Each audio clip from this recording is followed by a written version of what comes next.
Tom Thiersch, Jefferson County. A couple of interesting things came up last week that caught my attention. First, in the commissioners' meeting last Monday, Mr. Austin did something that was fairly notable. You know, in the U.S. Congress, in the House of Representatives and in the Senate, the people there have granted themselves this right to, quote, revise and extend, unquote, their remarks. In other words, they can go back and they can actually change what's printed in the congressional record, which is the official proceedings of what takes place on the floor of the chambers. So they can basically rewrite history in a very Orwellian sort of thing.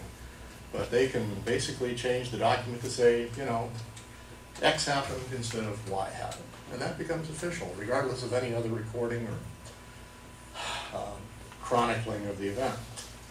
But that rule doesn't apply here as far as I know. And Mr. Austin, you changed the minutes of the meeting last week, and I sent it to the rest of the commissioners. That was approved. Now, you really can't rewrite history. Now, I appreciate that you made an error when you spoke, and your change last week was to correct an error that you made. And that would have been fine if you had simply said, I wish to amend my remarks, you know, I made an error, that's fine.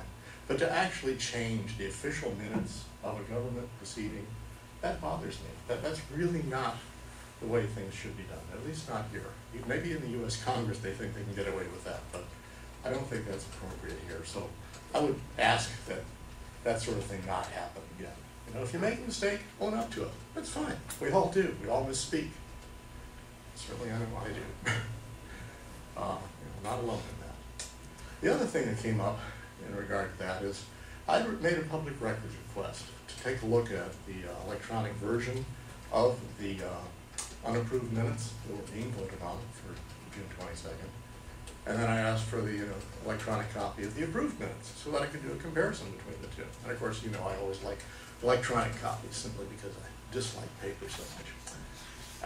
Unfortunately, I was told that the electronic version of that document, June 22nd, unapproved minutes, was, quote, unavailable, which leads us to the old problem of record keeping.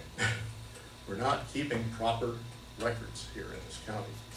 You're required by law to keep that document, and it's been apparently lost and or destroyed. And that's a concern, because destruction of government records is a serious matter. And whether in this case it's simply a matter of board meeting minutes, it could be something else. It points to an absence of procedures and policies that need to be put in place so that your people know what records they need to keep.